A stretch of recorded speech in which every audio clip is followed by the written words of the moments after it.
Em 1933, viviam na Alemanha cerca de 525 mil pessoas judias, apenas 0,75% da população total. A maioria estava profundamente integrada na vida alemã. Falava alemão como língua materna, havia combatido na Primeira Guerra Mundial, já que cerca de 100 mil homens judeus serviram no exército imperial, 12 mil morreram em combate e muitos receberam a Cruz de Ferro, e participava ativamente da economia, da ciência e da cultura do país. Berlim concentrava a comunidade mais numerosa, cerca de 160 mil pessoas, seguida por Frankfurt, Breslávia e Leipzig. A presença judaica em certas profissões liberais superava amplamente sua proporção demográfica. Por volta de 1933, cerca de 16% dos advogados alemães e cerca de 11% dos médicos do país eram judeus, uma sobre-representação que a propaganda nazista exploraria sistematicamente para apresentar a comunidade como uma elite alheia e privilegiada. Algo semelhante ocorria na indústria do cinema. O estúdio UFI, o maior do país, contava com executivos e produtores judeus entre seus quadros dirigentes durante os anos dourados do cinema de Weimar. Essa comunidade não era homogênea. Ao lado de famílias assimiladas havia gerações, instaladas em bairros abastados, convivia uma população mais recente, chegada da Europa Oriental desde o fim do século XIX, concentrada em bairros como o Scheunenviertel berlinense. Entre ambos os grupos existiam diferenças de idioma, costumes e nível econômico que o próprio movimento antissemita explorava, dirigindo parte de seu discurso especificamente contra os chamados Ostjuden, os judeus do leste, apresentados como alheios até mesmo aos olhos de alguns setores da própria comunidade judaica alemã. O espectro religioso era amplo. Conviviam comunidades ortodoxas, sobretudo no leste do país, com uma maioria liberal ou reformista nascida em solo alemão durante o século XIX. As taxas de casamento misto com pessoas não judias rondavam entre 15% e 20% por volta de 1930, indicador do grau de assimilação alcançado. Sobrenomes judeus apareciam entre os fundadores de lojas de departamentos como Wertheim e Titz, entre prêmios Nobel como Albert Einstein e Fritz Haber, entre figuras do teatro como Max Reinhardt, e entre compositores como Kurt Weill, autor da música de A Ópera dos Três Vinténs. O antissemitismo, no entanto, não nasceu com o nazismo. Circulava desde antes, alimentado pela lenda da punhalada pelas costas que culpava judeus e socialistas pela derrota de 1918, pela difusão na Alemanha de panfletos como Os Protocolos dos Sábios de Sião e pelo assassinato em 1922 do ministro das Relações Exteriores Walter Rathenau, judeu, pelas mãos de um grupo paramilitar de extrema-direita. A hiperinflação de 1923 e a Grande Depressão de 1929 adubaram o terreno onde germinaria a propaganda do Partido Nacional Socialista, fundado em 1920 e guiado desde 1925 pelo livro programático de Adolf Hitler. O mundo que terminou.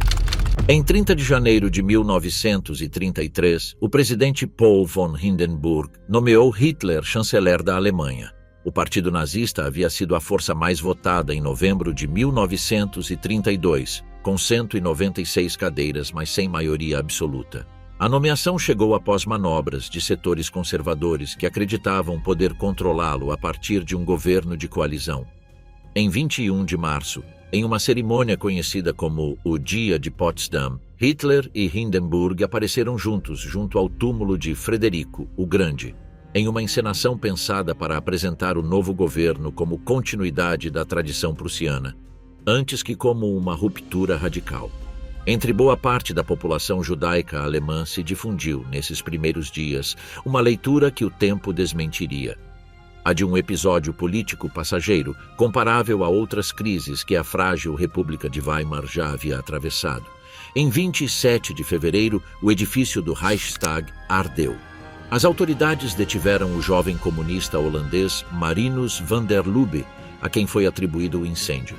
O grau de implicação de outros atores foi debatido por historiadores durante décadas, sem que exista consenso definitivo sobre se ele agiu completamente sozinho. O governo usou o incêndio como pretexto imediato. No dia seguinte, foi promulgado o Decreto do Incêndio do Reichstag, que suspendeu garantias constitucionais e permitiu prender massivamente comunistas e socialistas, muitos enviados a campos improvisados como o de Oranienburg ou o recém-aberto Dachau, em março daquele ano.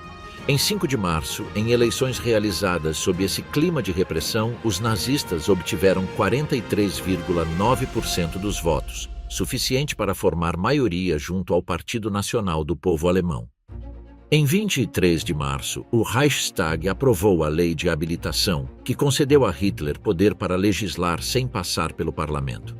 Nesse mesmo período, antes que existisse uma única lei especificamente anti-judaica, já se registravam episódios de violência espontânea das tropas de assalto contra juízes e advogados judeus, expulsos à força de tribunais em cidades como Breslávia.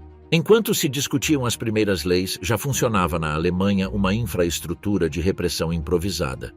As tropas de assalto, sem esperar instruções centralizadas, instalaram durante 1933 dezenas de centros de detenção não oficiais em porões, quartéis e edifícios requisitados, onde encerravam e torturavam opositores políticos, comunistas, social-democratas e, entre eles, um número considerável de judeus detidos não por sua origem, mas por sua filiação política. O Columbia House, em Berlim, foi um dos mais conhecidos desses centros selvagens, operado diretamente pelas SSA, sem nenhum marco legal que regulasse as condições de reclusão. Dachau, aberto em março de 1933, perto de Munique, marcou a transição para um modelo diferente. Colocado sob comando de Theodor Eicke desde meados de 1933, o campo passou a depender das SS e desenvolveu um regulamento sistemático de castigos que depois seria replicado no restante dos campos do Reich.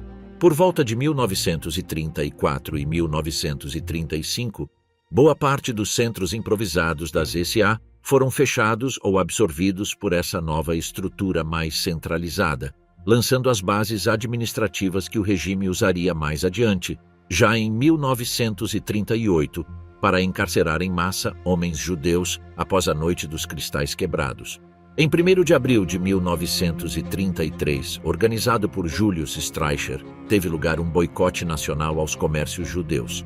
Membros das tropas de assalto se postaram diante de lojas e consultórios, pintaram estrelas de Davi nas vitrines e impediram a entrada de clientes. A reação internacional, com chamados a boicotar produtos alemães nos Estados Unidos e na Europa, levou o regime a limitar a medida a um único dia para não prejudicar o comércio exterior. Para muitas famílias, esse dia significou a primeira vez que viram pintado em seu próprio negócio um símbolo que até então só associavam à sinagoga. 6 dias mais tarde, em 7 de abril, foi promulgada a Lei para a Restauração do Serviço Civil Profissional. Conhecida por incluir o chamado Parágrafo Ariano, obrigava a destituir funcionários judeus, juízes, professores universitários, professores de escola. Na primeira onda foram afastados vários milhares de empregados públicos, embora inicialmente se excetuassem aqueles que haviam combatido na Primeira Guerra Mundial ou estavam no cargo desde antes de 1914, exceção que se desgastaria com os anos. Para muitas dessas famílias, a perda do emprego não chegou como uma ruptura abrupta, mas como uma carta administrativa, assinada por um superior que em ocasiões havia sido colega e amigo durante décadas. Em 25 de abril chegou a lei contra a superpopulação de escolas e universidades alemãs, que fixou uma cota de 1,5% de novas inscrições judaicas e um máximo de 5% sobre a matrícula total, também com exceções iniciais para filhos de veteranos. Essa exceção permitiu a boa parte dos estudantes judeus que já cursavam suas carreiras continuar assistindo às aulas durante 1 ou 2 anos mais, mas restrições posteriores aplicadas entre 1934 e 1936 foram lhes negando progressivamente o acesso aos exames finais e às habilitações profissionais do Estado em campos como a medicina e o direito, de modo que um número considerável de jovens terminou seus estudos de fato sem nunca poder completar o título que os habilitaria a exercer na Alemanha. Em paralelo, um decreto de 22 de abril excluiu os médicos judeus do sistema público de seguro de saúde, e ao longo do ano os advogados e notários judeus foram perdendo praça por praça a possibilidade de exercer perante os tribunais.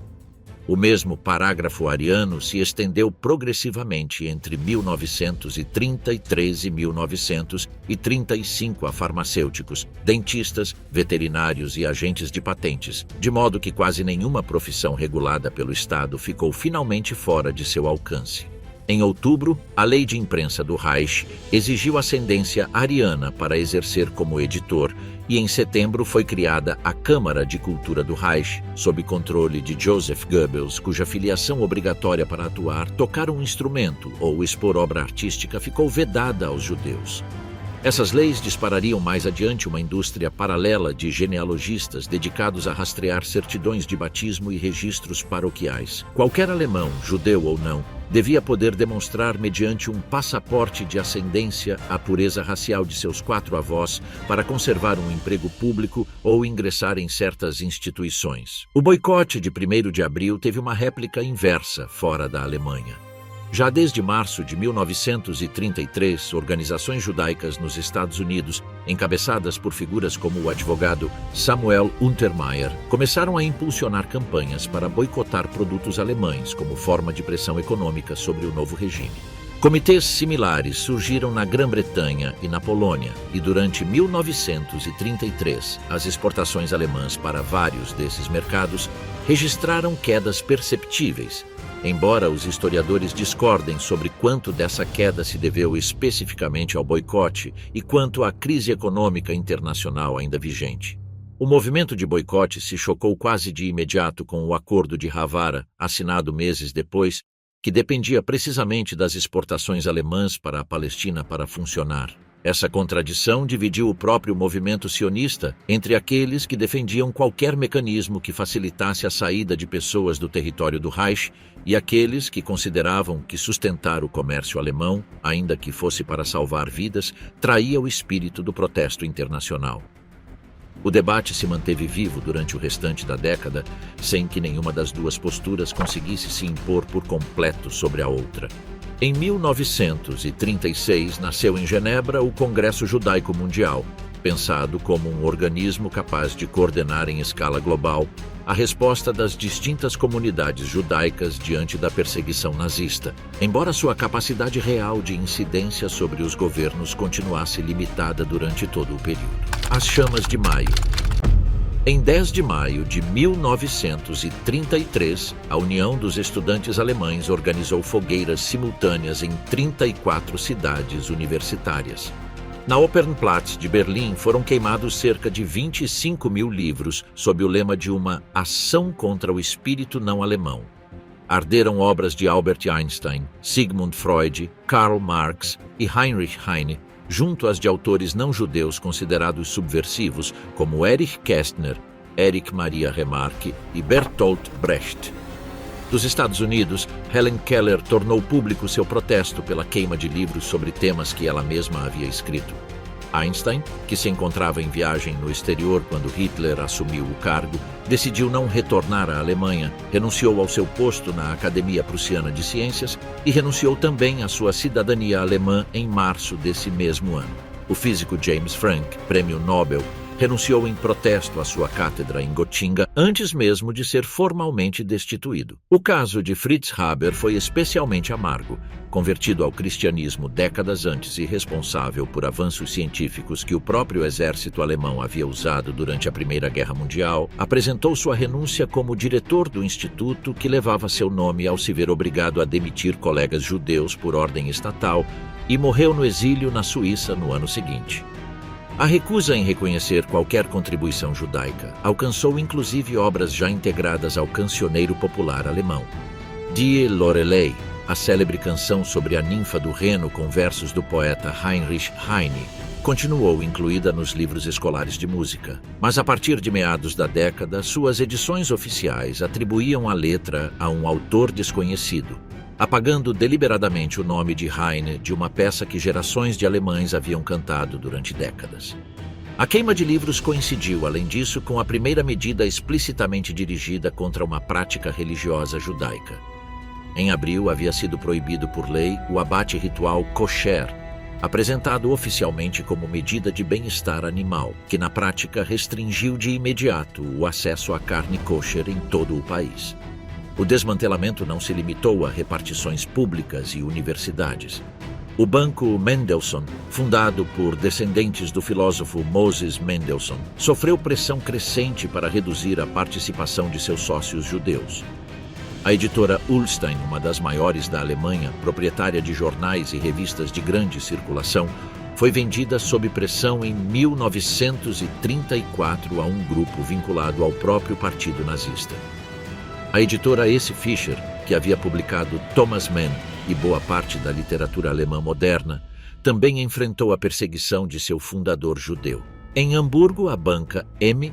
Warburg, com quase século e meio de história, resistiu sob a direção de Max Warburg até conseguir negociar condições um pouco menos desfavoráveis que outras firmas antes de sua venda forçada por volta de 1938 e da posterior emigração da família.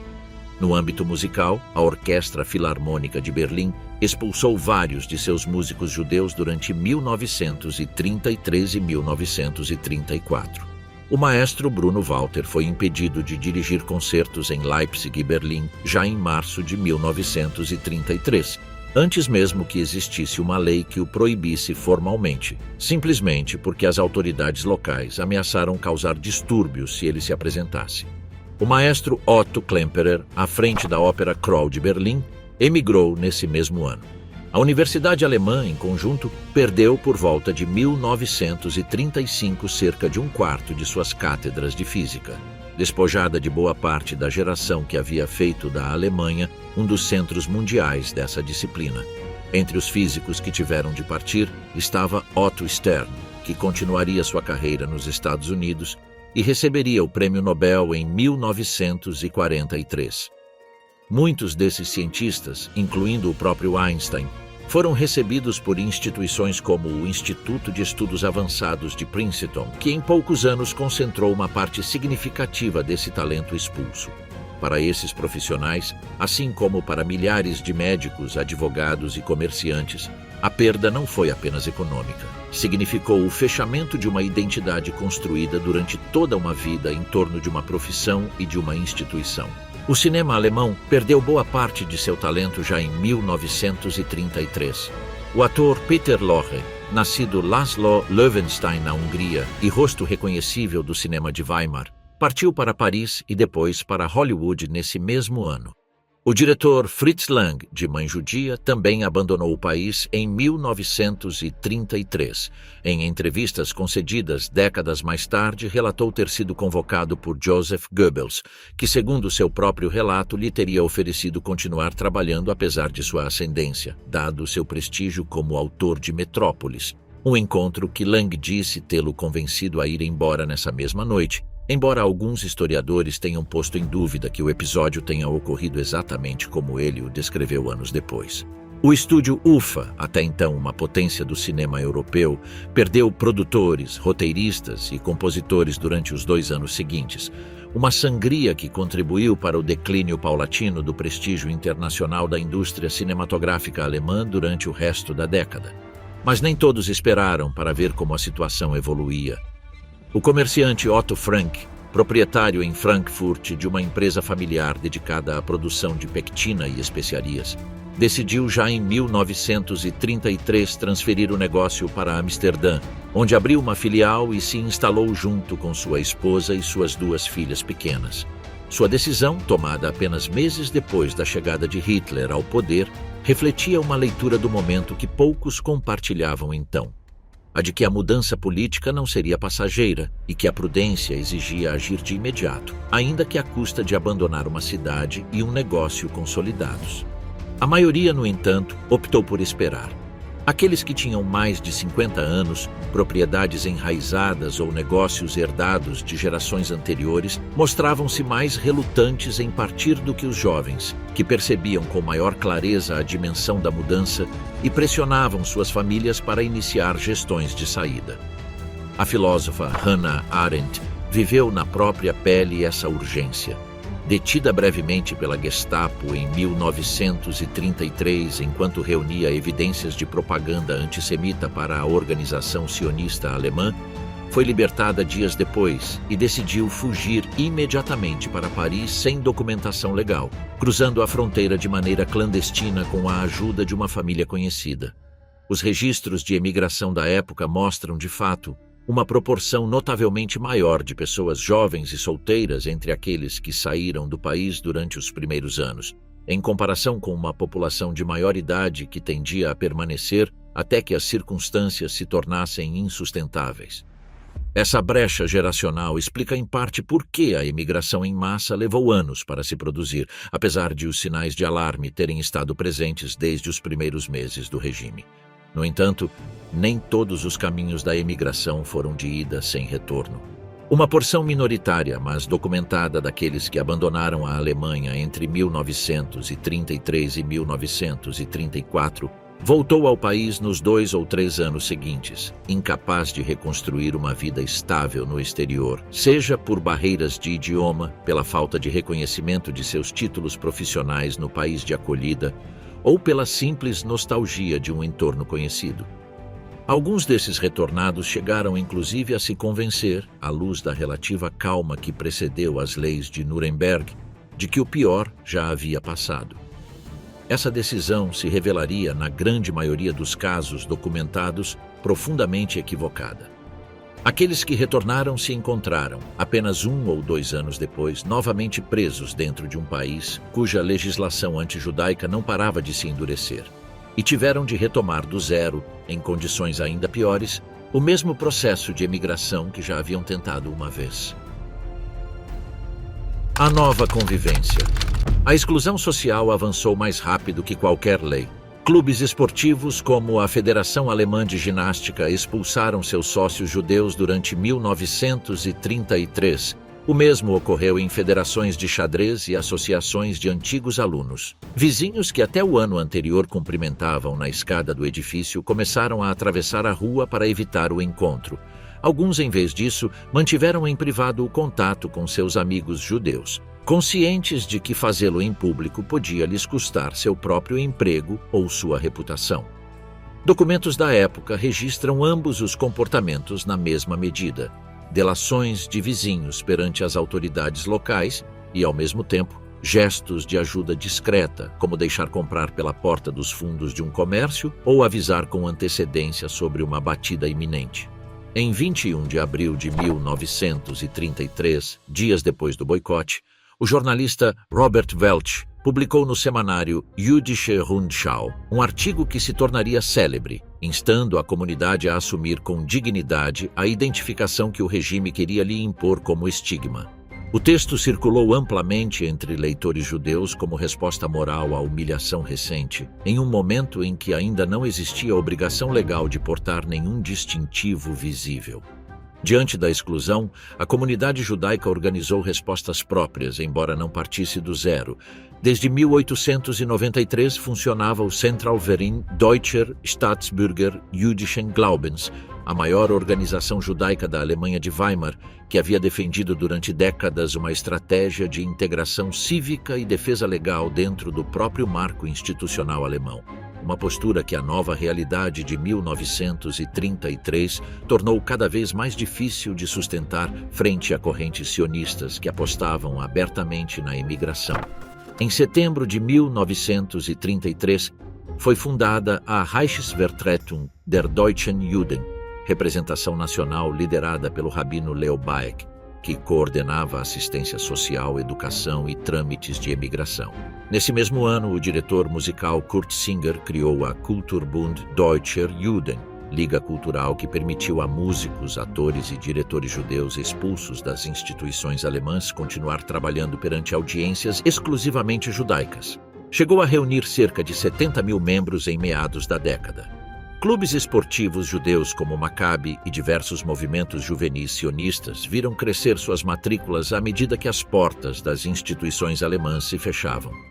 Em 1935, várias centenas de atletas judeus alemães viajaram a Tel Aviv para participar dos segundos Jogos Maccabaia, uma competição esportiva judaica internacional. Um número significativo deles decidiu, uma vez ali, não regressar à Alemanha, convertendo a viagem esportiva em uma via de emigração encoberta que as autoridades alemãs não puderam impedir sem admitir publicamente o motivo real dessas ausências. Para as crianças e adolescentes judeus, a mudança era notada primeiro na sala de aula. Antes da expulsão total de 1938, milhares de alunos judeus permaneceram durante anos em escolas públicas cada vez mais hostis, convivendo com um plano de estudos que incorporava progressivamente conteúdos de ciência racial e com colegas que, incentivados pelas juventudes hitleristas, os excluíam de jogos e celebrações. As aulas de educação física e os atos escolares comemorativos do partido se converteram em outro ponto de atrito cotidiano, já que os alunos judeus ficavam afastados de uniformes, bandeiras e rituais que o restante de seus colegas vivia como parte normal da jornada. Muitas famílias optaram por transferir seus filhos para a crescente rede de escolas judaicas comunitárias, onde as vagas e os recursos eram insuficientes para absorver toda a demanda. Por volta de 1937, essa rede incluía mais de uma centena de escolas primárias e várias dezenas de estabelecimentos secundários distribuídos por todo o país, financiados em boa medida com as contribuições cada vez mais exigidas de uma comunidade que, ao mesmo tempo, perdia rendimentos em ritmo acelerado. Entre os jovens surgiu, além disso, um fenômeno particular: o dos movimentos de capacitação agrícola conhecidos como Hakshara, organizados por agrupações como Hashomer Hatzair ou Bashad, que preparavam adolescentes e jovens adultos para uma eventual vida agrícola na Palestina mediante o trabalho em granjas dentro da própria Alemanha. Em Berlim, a educadora Recha Freier fundou já em 1932 e 1933 o movimento conhecido como Youth Aliyah, que organizou o traslado de milhares de adolescentes sem suas famílias para kibbutz e granjas agrícolas na Palestina, em muitos casos como antessala da reunificação familiar anos depois, e em outros como a única via de escape que esses jovens chegariam a ter. Essa preparação refletia, a seu modo, a mesma brecha geracional observada nas decisões de emigração familiar. Muitos jovens perceberam antes que seus pais e avós que a situação não era transitória. Para coordenar recursos entre as distintas correntes juvenis, sionistas, não sionistas e religiosas, que até então haviam funcionado de maneira independente, foi criado em 1933 o Reichsausschuss der Jüdischen Jugendverbände, um comitê nacional que centralizou bolsas, acampamentos de verão e programas de capacitação frente a um cenário de recursos cada vez mais escassos. A exclusão profissional sistemática teve um correlato estatístico claro. Em meados da década, a proporção de desemprego entre a população judaica em idade laboral superava com folga a do restante do país, produto direto dos vetos acumulados na função pública, na advocacia, na medicina e no jornalismo. Famílias que haviam vivido do comércio ou de profissões liberais durante gerações tiveram de se reinventar com recursos escassos e um mercado de trabalho que, fora do âmbito comunitário, lhes estava cada vez mais fechado. Diante desse cenário, a Organização Judaica de Capacitação Vocacional, conhecida como ORT, com presença internacional desde o início do século XX, expandiu seus cursos dentro da Alemanha para ensinar ofícios manuais e agrícolas a comerciantes, advogados e médicos que viam nesses saberes uma via de subsistência imediata e, sobretudo, uma ferramenta indispensável para se qualificar nos programas de imigração de países que privilegiavam trabalhadores com destrezas práticas sobre profissionais liberais. Para boa parte dos médicos emigrados, além disso, o título obtido na Alemanha não bastava por si só no país de destino. Ao longo da década, cerca de 1 milhar deles tiveram de prestar exames de revalidação ou cursar novamente parte de seus estudos para poder exercer legalmente na Grã-Bretanha, nos Estados Unidos ou na Palestina.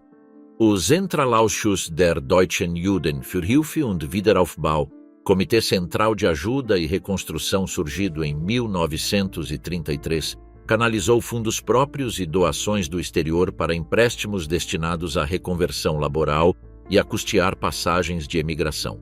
O peso de sustentar a família recaiu com frequência sobre as mulheres, que deviam combinar a administração do lar com a busca de rendimentos nos poucos ramos ainda permitidos, como o trabalho doméstico dentro da própria comunidade ou pequenos ateliês de costura e artesanato. A Liga de Mulheres Judias, fundada em 1904 por Berta Pappenheim e ainda ativa sob sua direção até sua morte em 1936, coordenou boa parte dessa rede de ateliês e de assistência a mães e idosas que haviam ficado como único sustento do lar após a perda do emprego masculino.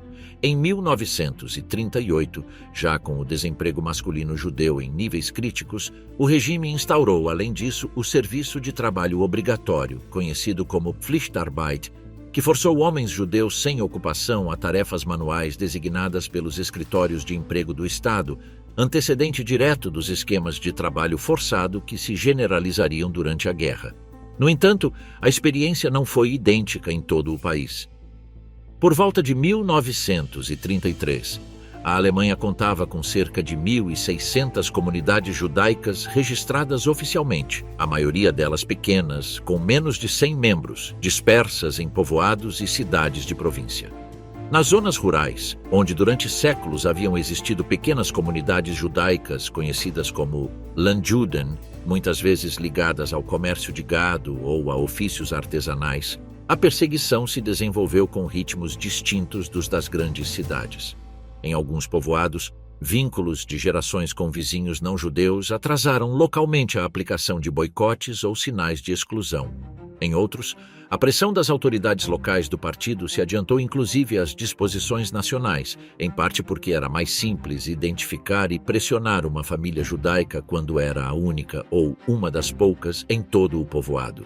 O resultado, em meados da década de 1930, foi um êxodo interno. Numerosas famílias de pequenas localidades se transferiram primeiro para cidades grandes como Berlim, Frankfurt ou Colônia, buscando o anonimato relativo e as redes de assistência comunitária mais desenvolvidas antes de tentar a emigração para o estrangeiro. Cidades como Worms, Spira e Moguntia, conhecidas em conjunto pelo acrônimo hebraico SHUM, haviam abrigado comunidades judaicas ininterruptas desde a Idade Média, com quase 900 anos de história documentada em suas sinagogas e cemitérios. Dezenas de comunidades rurais com séculos de história, algumas com sinagogas e cemitérios que datam do século XVI ou XVII, ficaram reduzidas a um punhado de famílias idosas no final desta etapa, antecipando o que ocorreria com o restante do país nos anos seguintes. Um caso particular escapou durante vários anos a esse padrão geral. A região da Alta Silésia, repartida entre Alemanha e Polônia após a Primeira Guerra Mundial, havia ficado sujeita a um tratado germano-polonês de proteção de minorias assinado em Genebra em 1922, vigente por um prazo de 15 anos. A porta para a Palestina e as leis de Nuremberg. Em agosto de 1933 foi assinado o Acordo de Havara entre a Organização Sionista Alemã, o Anglo-Palestine Bank e o Ministério da Economia alemão. Permitia a quem emigrava para a Palestina transferir parte de seus bens em forma de exportações de produtos alemães, evitando perder a totalidade do patrimônio ao sair do país. Por volta de 1939, cerca de 60 mil pessoas haviam emigrado sob esse mecanismo, gerido por meio da empresa Paltreu, com cerca de 100 milhões de marcos transferidos dessa maneira. O acordo gerou forte controvérsia dentro do próprio movimento sionista, debatido com dureza no Congresso de Praga de 1933, porque chocava com as campanhas de boicote a produtos alemães que organizações judaicas levavam adiante no exterior. A emigração também se sustentou graças a organizações internacionais. O Comitê Conjunto de Distribuição estadunidense, conhecido como The Joint, financiava boa parte da assistência a refugiados, enquanto a Eisen Uma aliança de agências migratórias judaicas europeias e americanas gerenciava trâmites, passagens e documentação. A Agência Judaica para a Palestina, presidida durante boa parte desse período por Chaim Weizmann, negociava diretamente perante as autoridades do mandato britânico a distribuição dos certificados de imigração disponíveis a cada ano, uma cota que devia ser repartida entre dezenas de milhares de solicitantes provenientes não apenas da Alemanha, mas de toda a Europa Central e Oriental. Em Londres, o Council for German Jewry, fundado em 1936 pelo filantropo Otto Schiff junto a outros referentes da comunidade anglo-judaica, oferecia garantias financeiras perante o governo britânico para facilitar a entrada de refugiados que de outro modo não teriam cumprido os requisitos econômicos exigidos. A América Latina recebeu durante esses anos um fluxo constante, embora menor. Argentina e Brasil absorveram vários milhares de imigrantes ao longo da década, enquanto a Bolívia, ainda com escassa regulamentação migratória em meados dos anos 30, começava a aparecer na correspondência comunitária como uma alternativa possível para aqueles que não se qualificavam para destinos mais exigentes. Os números de saída mostram um padrão irregular. Cerca de 37 mil pessoas emigraram em 1933, cifra que caiu para cerca de 23 mil em 1934 e se manteve em níveis semelhantes até 1937, em parte porque muitos continuavam acreditando que a situação era passageira e porque abandonar negócios e propriedades de toda uma vida não era uma decisão simples. Aqueles que optavam pela Palestina enfrentavam, além disso, as cotas do mandato britânico, endurecidas após a revolta árabe de 1936. Aqueles que olhavam para os Estados Unidos precisavam contornar uma cota anual fixa de cerca de 25.957 entradas alemãs, que durante os primeiros anos nem sequer chegou a ser preenchida por completo, devido a outros requisitos como as cartas de garantia econômica exigidas de cada solicitante. Em 15 de setembro de 1935, durante o Congresso Anual do Partido em Nuremberg, foram anunciadas as chamadas Leis de Nuremberg. A Lei de Cidadania do Reich distinguiu entre cidadãos do Reich, reservados a pessoas de sangue alemão ou afim, e súditos do Estado, categoria a qual os judeus ficaram reduzidos, perdendo o direito ao voto e a ocupar cargos públicos, algo que na prática já vinha ocorrendo. A Lei para a Proteção do Sangue e da Honra alemães proibiu o casamento e as relações sexuais extramatrimoniais entre judeus e pessoas de sangue alemão ou afim, penalizadas sob a figura de profanação racial, além de proibir os judeus de empregar como serviço doméstico mulheres arianas menores de 45 anos. Ambas as leis foram redigidas de maneira apressada em poucos dias por ordem direta de Hitler, e sua ambiguidade obrigou a publicar decretos complementares durante os anos seguintes. Em 14 de novembro de 1935, definiu-se juridicamente quem era judeu segundo a quantidade de avós de religião judaica. 3 ou 4 avós judeus convertiam a pessoa em judia plena. 2 avós criavam a categoria intermediária de Mischling, de primeiro grau. Um avô, a de segundo grau. A partir de então, qualquer cartório de registro civil, o Standesamt, exigia dos casais que desejavam se casar a apresentação de certificados de ascendência para verificar que não se incorresse em profanação racial. Os casos de descumprimento, reais ou suspeitos, eram encaminhados a tribunais especiais, os Sondergerichte, criados para julgar com procedimentos sumários esse tipo de delito junto a outros definidos como ameaças ao regime. O tratamento dado às categorias intermediárias e aos casamentos mistos já existentes gerou disputas internas dentro do próprio regime que jamais se resolveram de maneira uniforme durante todo o período. Alguns cônjuges não-judeus em casamentos mistos privilegiados conseguiram, por anos, atrasar para seus parceiros e filhos medidas que já afetavam plenamente o restante da comunidade. A definição racial adotada em 1935 não dependia da prática religiosa. Milhares de alemães convertidos ao cristianismo, ou cujos pais ou avós haviam se convertido gerações atrás, ficaram classificados como judeus, apesar de não manterem nenhum vínculo com a vida religiosa judaica. Dentro do protestantismo alemão, isso gerou uma disputa interna. A facção conhecida como cristãos alemães pretendia aplicar o parágrafo ariano também dentro da própria estrutura eclesiástica, afastando de cargos pastorais e inclusive da membresia congregacional em algumas regiões aqueles que tinham ascendência judaica, embora fossem cristãos batizados. Diante dessa postura surgiu a Igreja Confessante, liderada por pastores como Martin Niemöller e Dietrich Bonhoeffer, que objetou a intromissão do Estado em assuntos eclesiásticos, embora sua oposição se concentrasse sobretudo em defender a autonomia da Igreja antes que em uma defesa pública explícita dos convertidos de origem judaica. Nas dioceses católicas, dilemas semelhantes a respeito de fiéis de ascendência judaica foram resolvidos quase sempre mediante acomodações pastorais discretas, antes que mediante uma confrontação aberta com o regime. Poucos casos ilustram melhor a lógica racial do regime que o dos veteranos judeus da Primeira Guerra Mundial. A Reichsbund Jüdischer Frontsoldaten, fundada em 1919, chegou a reunir cerca de 40 mil dos aproximadamente 100 mil judeus alemães que haviam combatido naquela guerra e publicava sua própria revista Der Schild.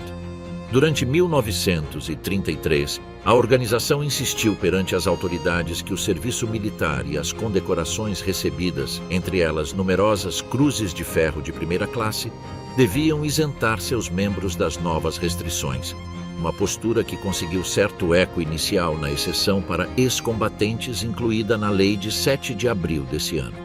Essa exceção, no entanto, não sobreviveu à passagem do tempo. Com as leis de Nuremberg de 1935, a condição de ex-combatente deixou de ter qualquer valor legal. Todos os judeus, sem distinção de serviço militar nem de condecorações, perderam igualmente a cidadania do Reich. O caso do futebolista Julius Hirsch foi emblemático dessa mesma lógica. Primeiro jogador de ascendência judaica a integrar a seleção alemã, medalha de bronze nos Jogos Olímpicos de 1908 e condecorado com a Cruz de Ferro durante a Primeira Guerra Mundial, foi expulso em 1933 do clube Karlsruher FV, a mesma equipe que havia representado durante boa parte de sua carreira.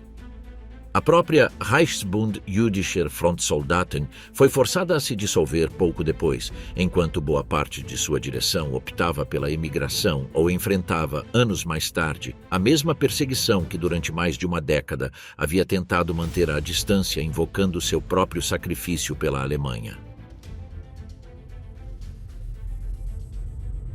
A difusão do ódio e a vida espiritual. A partir de 1935, multiplicaram-se os cartazes em parques e comércios com a legenda "Proibida a entrada de judeus", embora sua aparição nem sempre respondesse a uma lei nacional, mas a decisões de autoridades locais, o que gerou um mapa desigual. Algumas regiões aplicavam restrições com maior dureza e antecedência que outras. A região da Francônia, sob o comando do próprio Julius Streicher, converteu-se em um caso extremo, inclusive dentro do próprio aparelho nazista. Seu radicalismo e os rumores sobre enriquecimento pessoal por meio da arianização forçada de propriedades levaram anos depois o próprio partido a abrir uma investigação interna contra ele, que culminaria em 1940 com seu afastamento do cargo por motivos de corrupção, embora não pelas perseguições que ele mesmo havia instigado. Piscinas públicas e praias vedaram a entrada de pessoas judias. Bancos de praças levaram inscrições reservando seu uso a arianos. Fazer um trâmite simples, como comprar pão ou tomar um bonde, podia se converter em um lembrete cotidiano de pertencer a uma categoria à parte, sem que existisse necessariamente uma lei escrita que o ordenasse naquele lugar específico. O semanário Der Stürmer, dirigido pelo mesmo Streicher, alcançou tiragens de várias centenas de milhares de exemplares semanais, exibido em vitrines especiais instaladas em praças e esquinas de numerosas cidades. Suas páginas combinavam caricaturas do desenhista Philipp Ruprecht, conhecido como Phipps, com acusações de difamação de sangue dirigidas contra a população judaica. O golpe à vida comunitária chegava, sobretudo pela via econômica, com o fechamento de negócios e a perda de contribuições daqueles que emigravam, o que obrigou a expandir hospitais, asilos e refeitórios judeus que absorviam tanto médicos e enfermeiras expulsos do sistema geral, quanto uma população cada vez mais empobrecida e dependente da assistência comunitária. Mas apesar da pressão crescente, o culto religioso continuou funcionando sem proibição legal explícita durante toda esta etapa. As sinagogas permaneciam abertas, Celebravam-se casamentos, circuncisões e cerimônias de bar mitzvah, e o calendário festivo judaico continuou marcando o ritmo do ano comunitário. A proibição da matança ritual kosher de 1933 obrigou a improvisar soluções, incluída a importação ocasional de carne kosher do exterior e isenções pontuais administradas para festividades como Pesach, quando a comunidade coordenava a distribuição de matzá por meio de suas próprias organizações de beneficência. O rabino Leo Baek, à frente da Reichsvertretung, converteu-se na voz pública que tentava sustentar a moral comunitária, insistindo em sermões e comunicados na importância de manter a vida ritual e educativa, apesar da deterioração do entorno. Instituições acadêmicas judaicas, como a Hochschule für die Wissenschaft des Judentums de Berlim, dedicada à formação rabínica e aos estudos judaicos, continuaram ministrando aulas durante boa parte deste período. Em paralelo à expansão da rede de escolas comunitárias que absorvia os alunos expulsos do sistema público, essa persistência da vida ritual e educativa convivia dia a dia com a deterioração acelerada das condições materiais e legais que rodeavam cada uma dessas celebrações. Com a chegada dos Jogos Olímpicos de Berlim em agosto de 1936, o regime retirou temporariamente os cartazes antissemitas mais visíveis da capital e baixou o tom da propaganda pública para projetar uma imagem aceitável perante jornalistas e visitantes estrangeiros. Uma manobra similar, embora de menor escala, já havia sido ensaiada meses antes, em fevereiro desse mesmo ano, por ocasião dos Jogos Olímpicos de Inverno celebrados em Garmisch-Partenkirchen. Nos Estados Unidos, a União Atlética Amateur havia debatido em 1934 a possibilidade de boicotar os Jogos em protesto pela perseguição em curso, uma moção que finalmente foi rejeitada por pequena margem após uma intensa campanha de Avery Brundage, presidente da entidade, que assegurava contar com garantias dos organizadores alemães sobre um tratamento não discriminatório em relação aos atletas estrangeiros. A seleção alemã incluiu a esgrimista Helene Meyer, classificada como mestiça por seus ascendentes, que ganhou a medalha de prata e fez a saudação nazista no pódio, gesto que os historiadores citam com frequência como exemplo das contradições do momento. Em contrapartida, a saltadora de altura Gretel Bergmann, de ascendência judaica plena, foi excluída da equipe apesar de ter igualado o recorde nacional nas provas prévias. Assim que os jogos terminaram, os sinais retirados voltaram a seus lugares e a pressão continuou com renovada intensidade. 1938, o ano em que a violência se desencadeou. Em 12 de março de 1938, tropas alemãs entraram na Áustria e no dia seguinte formalizou-se a anexação, recebida com entusiasmo por boa parte da população austríaca. Na Heldenplatz de Viena, uma multidão estimada em 200.000 pessoas ouviu Hitler proclamar a união de ambos os países apenas 3 dias depois da entrada de suas tropas.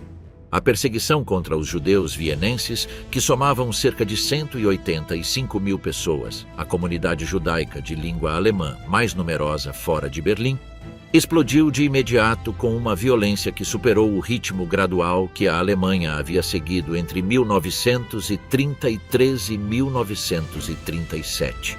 Nos primeiros dias, civis e militantes nazistas austríacos obrigaram pessoas judias a se ajoelharem nas ruas para apagar à mão palavras de ordem a favor da independência austríaca, enquanto multidões observavam e zombavam. Comércios e residências foram saqueados quase de imediato.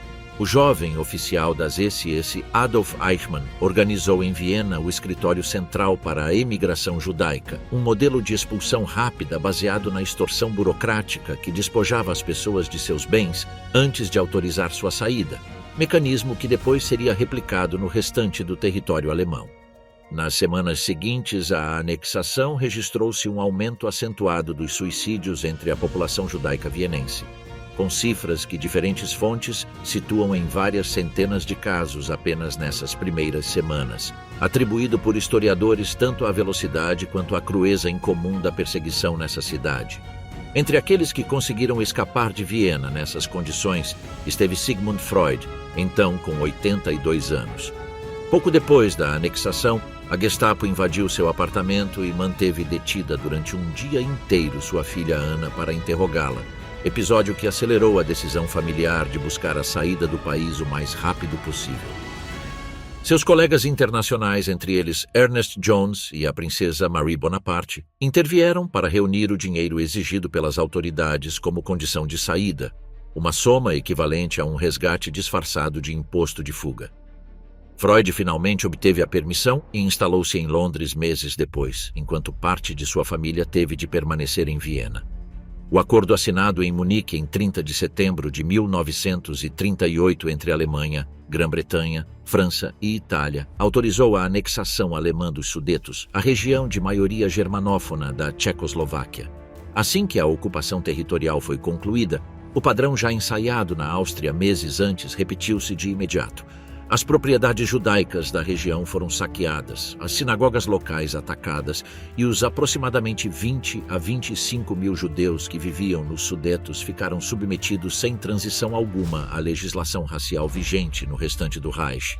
Muitos deles fugiram em questão de dias para o território tchecoslovaco, que ainda conservava sua independência, somando-se a uma corrente de refugiados internos que as autoridades de Praga, com recursos limitados e sob enorme pressão diplomática, mal podiam absorver. O episódio confirmou um padrão que se repetiria mais uma vez meses depois com a ocupação do restante da Tchecoslováquia em março de 1939. Cada anexação territorial trazia consigo, de maneira quase automática, uma onda de perseguição mais intensa e mais rápida do que a própria Alemanha havia aplicado de forma gradual entre 1933 e 1937. Entre 1937 e 1938, acelerou-se o processo de arianização, a transferência forçada de empresas judaicas para proprietários não-judeus, quase sempre a preços muito abaixo de seu valor real.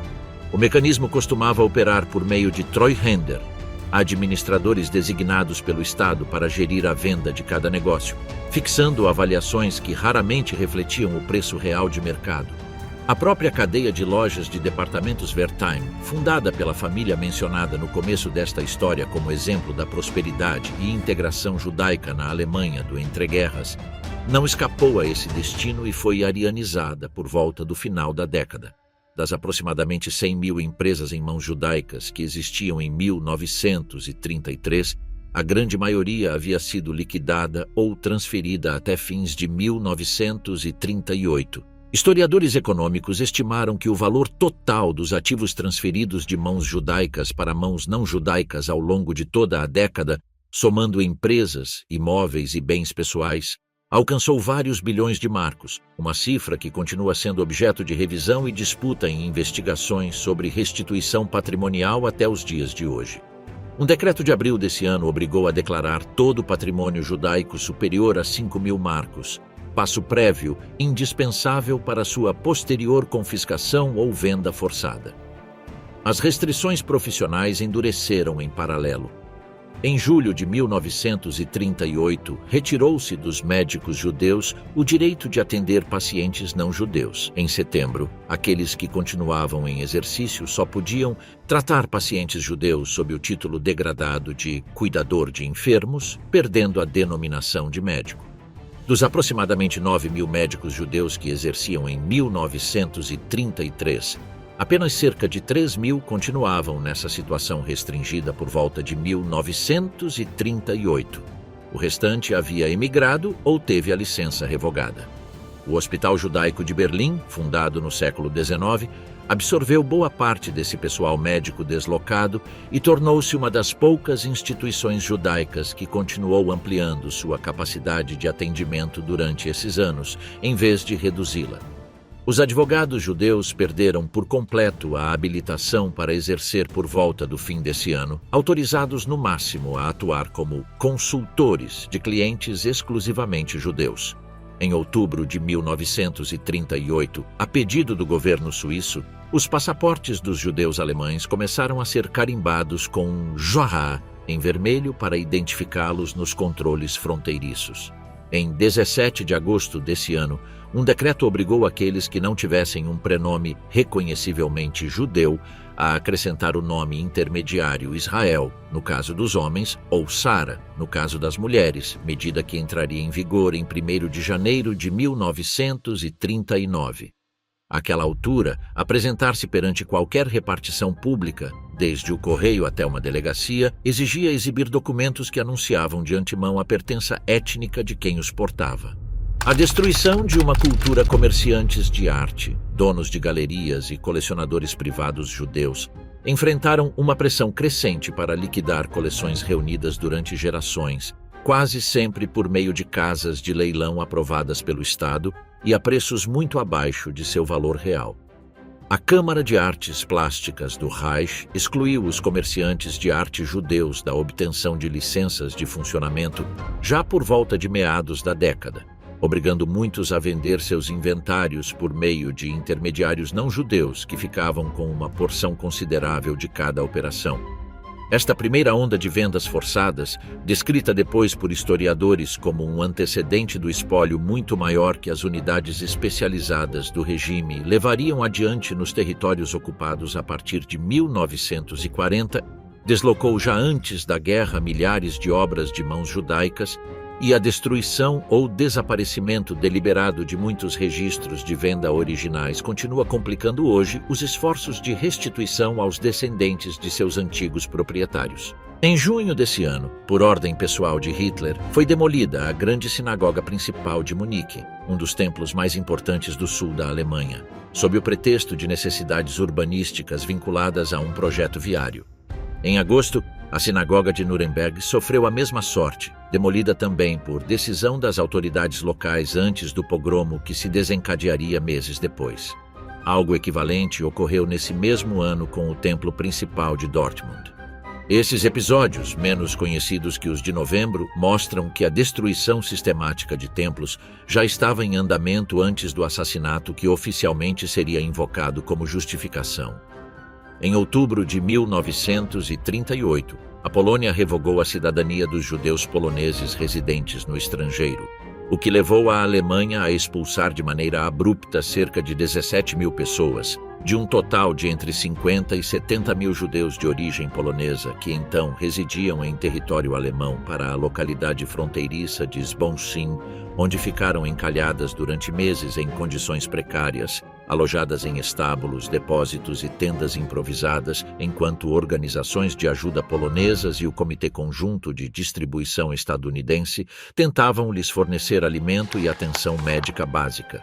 Entre as famílias afetadas estava a de Herschel Greenspan, de 17 anos, residente em Paris, que em 7 de novembro disparou contra o diplomata alemão Ernst von Hatt. Von Hatt morreu 2 dias depois. A notícia de sua morte foi utilizada de imediato por Joseph Goebbels para incitar por meio da imprensa e de diretrizes internas ao partido uma represália que se apresentaria diante do mundo como uma resposta espontânea de indignação popular, antes que como o que na realidade foi uma operação orquestrada a partir da cúpula do regime. Nessa mesma noite, de 9 para 10 de novembro de 1938, desencadeou-se em toda a Alemanha e na Áustria anexada um pogromo coordenado. O nome pelo qual hoje é conhecido, Noite dos Cristais Quebrados, surgiu entre a própria população berlinense nos dias posteriores, como uma maneira amargamente irônica de descrever as ruas cobertas de vidros. O regime, por sua parte, preferia se referir internamente aos acontecimentos com eufemismos administrativos antes que com essa expressão que terminaria se impondo na memória histórica. Unidades das SA e das SS, com participação de civis locais, destruíram cerca de 1.400 sinagogas, segundo as cifras mais citadas, junto com milhares de comércios e moradias judaicas. O valor dos simples vidros quebrados em vitrines, segundo estimativas da época, alcançou vários milhões de marcos, em sua maioria vidro importado que escasseava no mercado alemão de então. As estimativas mais conservadoras falam de pelo menos 91 mortos, embora cálculos mais amplos, que incluem suicídios e falecimentos posteriores pelos maus tratos sofridos, elevem essa cifra consideravelmente, sem que exista, até hoje, um número definitivo aceito por todos os historiadores. cerca de 30 mil homens judeus foram presos e enviados aos campos de concentração de Dachau, Buchenwald e Sachsenhausen, onde as condições de superlotação obrigaram as autoridades dos próprios campos a improvisar barracões adicionais para alojar um número de prisioneiros que triplicava, de um dia para o outro, a capacidade habitual dessas instalações. Nem todos os templos caíram naquela noite. Em Berlim, a nova sinagoga da rua Oranienburger, um dos edifícios judaicos mais emblemáticos da capital, foi resgatada parcialmente do incêndio graças à intervenção de Wilhelm Creutzfeldt, chefe da polícia do distrito, que se apresentou no lugar e exigiu às tropas de assalto que se retirassem, invocando o status protegido do edifício. O episódio, documentado por sobreviventes e por registros policiais posteriores, ficou como um dos escassos gestos individuais de resistência diante de uma destruição que, na imensa maioria das cidades, não encontrou nenhum obstáculo similar. Junto com os edifícios, arderam também bibliotecas comunitárias inteiras, rolos de Torá centenários e arquivos administrativos que documentavam séculos de vida judaica local, um dano cultural que nenhuma cifra de sinagogas destruídas consegue refletir por si só. Em 12 de novembro de 1938, o regime impôs à comunidade judaica uma multa coletiva de 1 bilhão de marcos, apresentada como uma expiação pela morte de von Rath e pelos próprios danos causados durante o pogromo do qual eles mesmos haviam sido vítimas. Os pagamentos dos seguros pela destruição de propriedades foram confiscados pelo Estado em vez de serem entregues a seus donos, e um decreto desse mesmo dia obrigou os proprietários judeus a custear com seu próprio dinheiro a reparação dos danos visíveis nas ruas. Outro decreto do mesmo 12 de novembro excluiu os judeus por completo da vida econômica alemã, proibindo qualquer atividade comercial independente que ainda permanecesse de pé. Nesse mês também foram expulsas todas as crianças judias das escolas públicas que ainda as admitiam, ficando a educação judaica reduzida inteiramente ao minguante sistema de escolas comunitárias. Foram revogadas licenças de conduzir, impuseram-se horários de circulação restritos em numerosas cidades e formalizou-se a proibição de acesso a teatros, cinemas e a maioria dos espaços públicos. Para milhares de homens libertados dos campos após semanas de detenção, a condição para sair foi quase sempre a mesma: demonstrar de maneira fidedigna que abandonariam o país em um prazo breve. Para boa parte da comunidade, incluídos muitos que até então se haviam considerado alemães acima de tudo, sem demasiado apego à prática religiosa, ou inclusive batizados gerações atrás, o pogromo de novembro representou a ruptura definitiva de qualquer ilusão de continuidade. A definição racial do regime não distinguia entre fé praticada e origem familiar, e aqueles que até esse momento se haviam sentido a salvo por seu grau de assimilação compreenderam que nenhum nível de integração já os protegia. No plano diplomático, a reação internacional limitou-se quase por completo a gestos simbólicos. O governo dos Estados Unidos retirou seu embaixador em Berlim em sinal de protesto, sem que isso implicasse uma ruptura de relações nem muito menos uma modificação das políticas de cotas migratórias que continuavam regendo a entrada de refugiados no país. A partir desse mês, além disso, desapareceram quase todas as publicações judaicas independentes, que por volta de 1933 haviam chegado a somar várias dezenas de títulos distintos entre diários, semanários e revistas culturais e religiosas espalhados por todo o país. Em seu lugar, as autoridades autorizaram um único órgão de imprensa comunitário, o Jüdisches Nachrichtenblatt, que passou a ser o canal oficial por meio do qual a comunidade tomava conhecimento de cada nova restrição, função que cumpriu até os últimos anos do regime. Por volta do início de 1939, o processo de arianização estava praticamente completo e o patrimônio judaico restante ficou depositado em contas bloqueadas, sujeito, além disso, a um imposto de fuga que chegou a absorver até uma quarta parte dos bens declarados no momento de emigrar, porcentagem que na prática resultava maior pela soma de gravames adicionais aplicados sobre o que já havia sido tributado. A burocracia do horror. Desde 1938, todos os judeus alemães deviam portar um cartão de identidade especial, a Kennkarte, com fotografia, impressões digitais e a marca distintiva que os diferenciava do restante da população diante de qualquer controle. A declaração obrigatória de bens de abril daquele ano exigia um inventário minucioso de contas bancárias, joias, obras de arte e até objetos domésticos de certo valor, inventário que as autoridades usariam depois como base para a confiscação sistemática.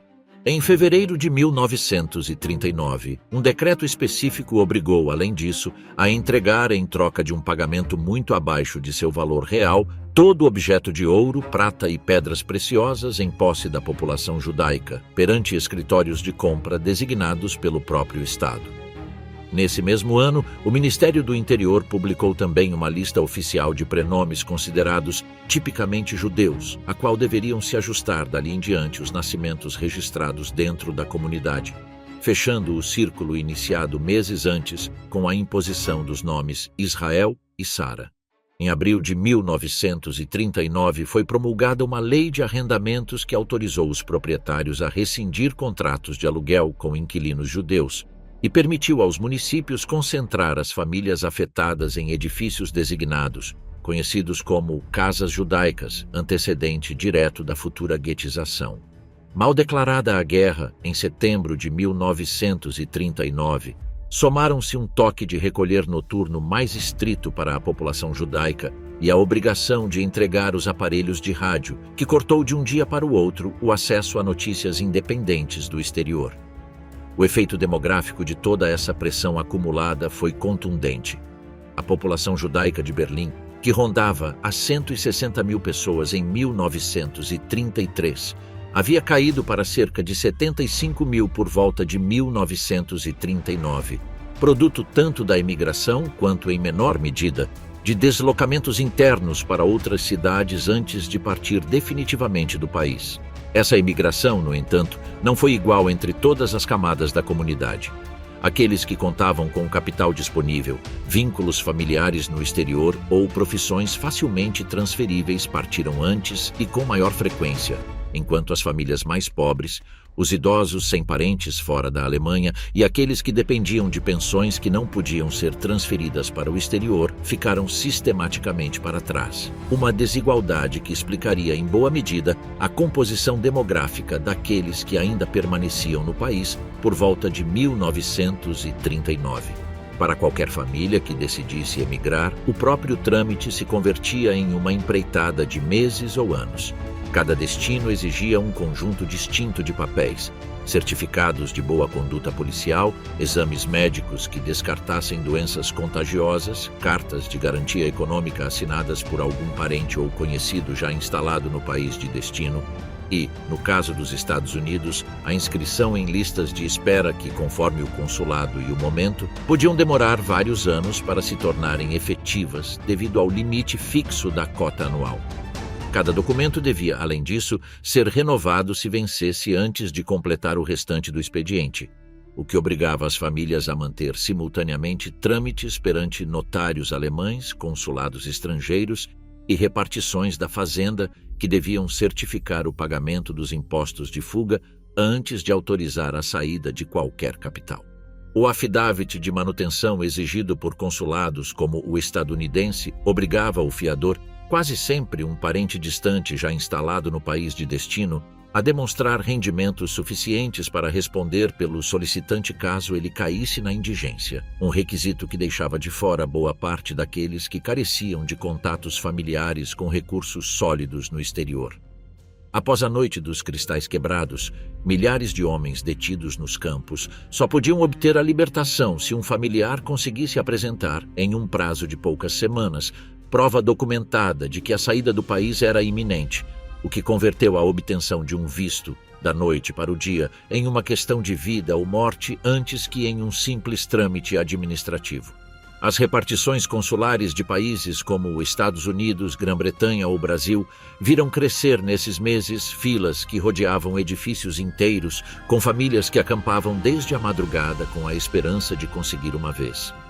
A Grã-Bretanha, em particular, abriu desde 1938 uma categoria especial de visto para mulheres dispostas a trabalhar como empregadas domésticas, uma via que permitiu a numerosas jovens solteiras obter a entrada no país com maior rapidez que seus próprios pais, gerando em não poucos casos uma separação familiar que se prolongaria sem que ninguém soubesse então, até depois do fim da guerra. Diante das cotas cada vez mais estreitas do mandato britânico, uma parte do movimento sionista optou por uma via paralela e ilegal.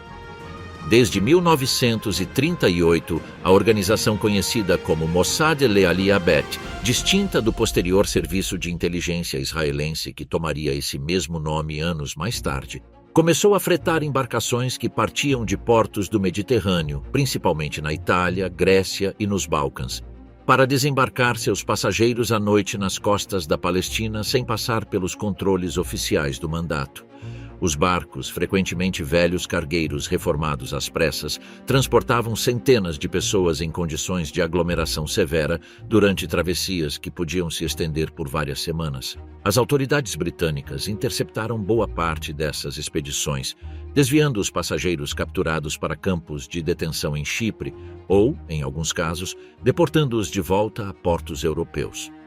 Apesar desses fracassos frequentes, milhares de pessoas conseguiram entrar na Palestina por essa via clandestina antes que o estouro da guerra em 1939 complicasse ainda mais as rotas marítimas disponíveis em um capítulo da história da imigração judaica que se desenvolveu quase por completo à margem dos registros oficiais e que, por sua própria natureza encoberta, hoje é mais difícil de quantificar com precisão do que a imigração legal documentada por consulados e repartições de passaportes.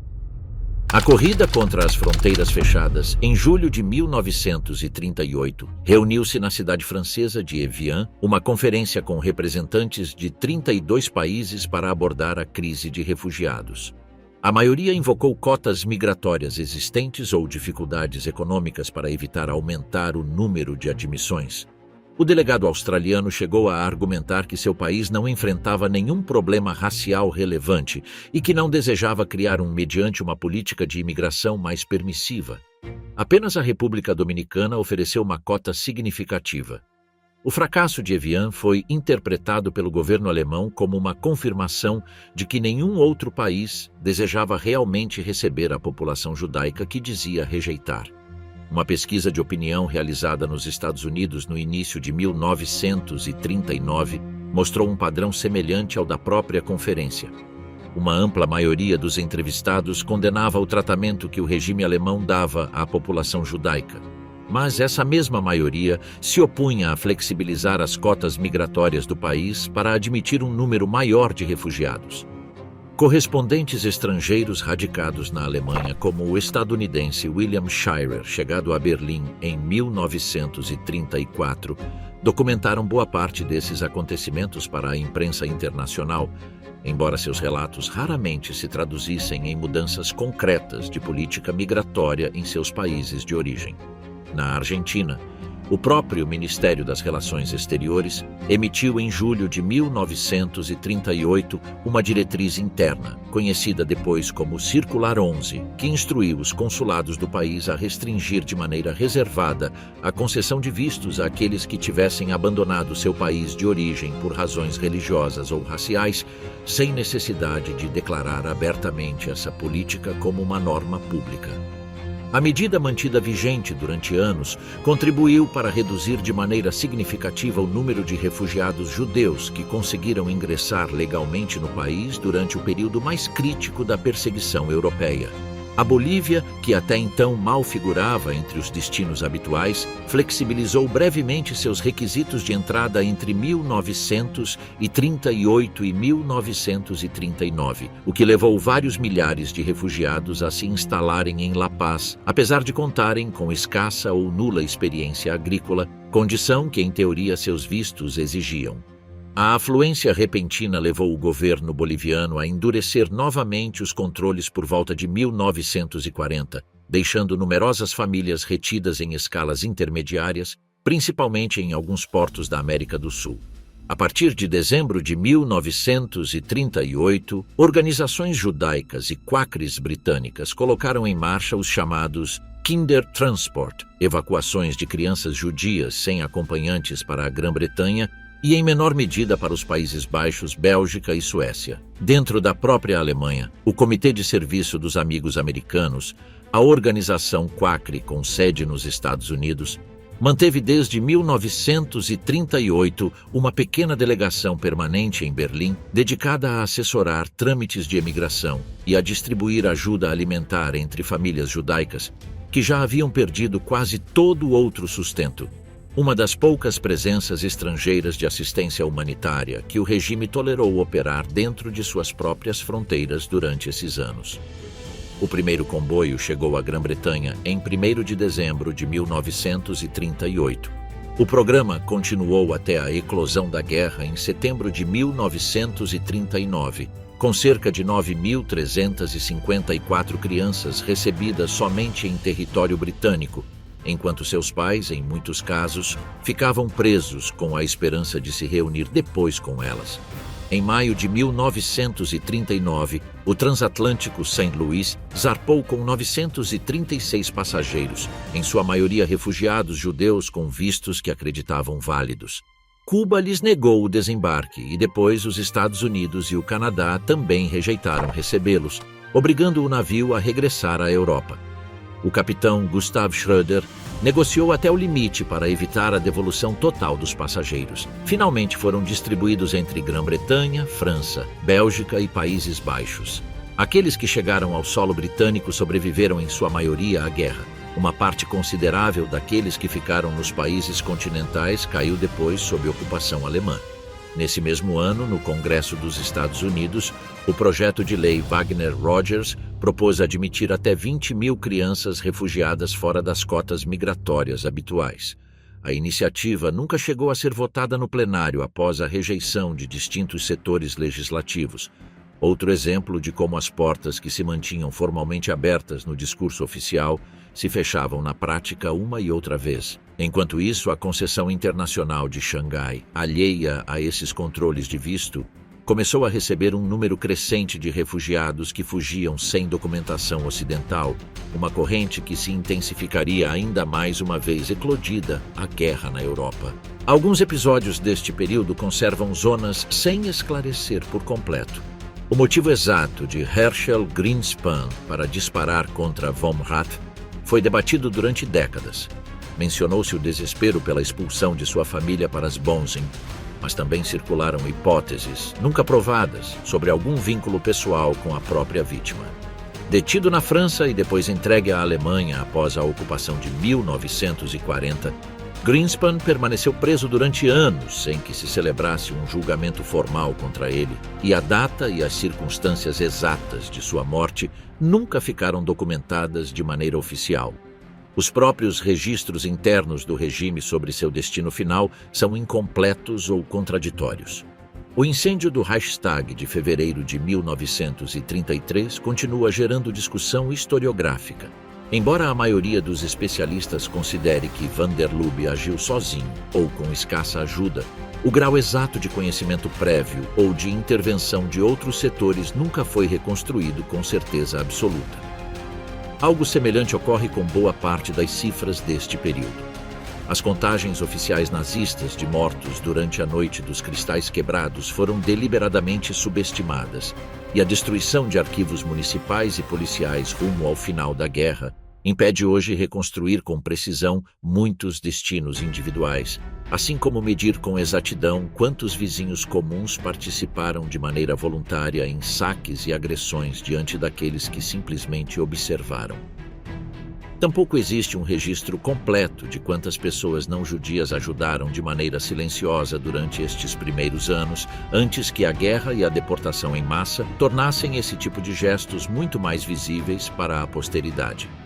O reconhecimento formal de justos entre as nações, concedido pelo memorial israelense Yad Vashem, concentra-se majoritariamente em episódios de resgate ocorridos durante o período de extermínio, deixando em uma zona de sombra comparativamente maior aqueles que, entre 1933 e 1939, prestaram ajudas menores e cotidianas que raramente ficaram documentadas ou foram reivindicadas por seus próprios protagonistas. Numerosas famílias, diante da iminência de batidas policiais ou de sua própria imigração forçada, enterraram objetos de valor, levantaram paredes falsas ou confiaram joias e documentos a vizinhos não judeus para sua guarda. Alguns desses esconderijos foram encontrados décadas mais tarde durante reformas ou demolições em distintas cidades da Alemanha e da Áustria. Um número indeterminado permanece perdido, porque suas localizações desapareceram junto com aqueles que os ocultaram. As redes informais que ajudaram algumas pessoas a cruzar fronteiras de maneira clandestina antes da guerra, sustentadas por funcionários aduaneiros, contrabandistas ou membros do clero dispostos a colaborar, raramente deixaram rastro escrito por razões de segurança, o que torna impossível reconstruir hoje seu verdadeiro alcance. Comissões de restituição patrimonial em distintos países europeus continuam até o presente, recebendo e avaliando reclamações vinculadas a bens vendidos ou confiscados durante estes mesmos anos, um processo que a escassez e a dispersão da documentação original torna, em boa parte dos casos, extremamente lento. Em 1º de janeiro de 1939, entrou em vigor a obrigação de acrescentar os nomes Israel ou Sara. Nesse mesmo mês, Reinhard Heydrich criou o Escritório Central do Reich para a Imigração Judaica, encarregado de sistematizar e acelerar as saídas enquanto se extraía até o último marco possível por meio de impostos de saída. Em maio desse ano, o Censo Nacional incluiu pela primeira vez um levantamento especial destinado a contar, segundo os critérios raciais fixados em 1935 e não segundo a religião declarada, toda pessoa com algum grau de ascendência judaica, o que revelou uma cifra de Mischling consideravelmente maior que a estimada até então e obrigou a ampliar ainda mais o aparato burocrático dedicado a classificar a população. Por volta de meados de 1939, cerca da metade da população judaica que a Alemanha tinha em 1933, entre 280 mil e 300 mil pessoas, já havia conseguido emigrar, embora as políticas de visto cada vez mais restritivas nos países de destino freassem o ritmo e deixassem muitos retidos em trânsito ou refugiados temporariamente em países vizinhos. O próprio ano de 1939, apesar do fechamento crescente de fronteiras, terminaria sendo o de maior número de saídas de toda a década, com cerca de 78 mil pessoas abandonando o país antes que a guerra cortasse por completo essa possibilidade. Uma corrida final que refletia até que ponto o desespero havia superado então qualquer resto da antiga relutância em partir. Em maio de 1939, o governo britânico publicou um novo livro branco que limitou a imigração judaica para a Palestina a 75 mil pessoas distribuídas em 5 anos, fechando justamente nesse momento uma das principais vias de escape que ainda permaneciam abertas. Em 1º de setembro de 1939, a invasão alemã da Polônia deu início à Segunda Guerra Mundial. Então, os homens judeus que ainda permaneciam na Alemanha, muitos dos quais haviam combatido e recebido condecorações por seu país apenas 2 décadas antes, encontravam-se formalmente excluídos de qualquer possibilidade de se alistarem nas forças armadas que agora marchavam rumo à Polônia. Nessa mesma jornada foram fechadas de fato as últimas rotas legais de saída para aqueles que permaneciam em território alemão, onde ainda viviam entre 200 mil e 210 mil pessoas judias, em sua maioria idosos, pessoas sem recursos ou sem patrocinadores no estrangeiro. A invasão, além disso, colocou sob controle alemão outros 2 milhões de judeus poloneses, dando passagem à etapa de guetização e extermínio que se desenvolveria nos anos seguintes.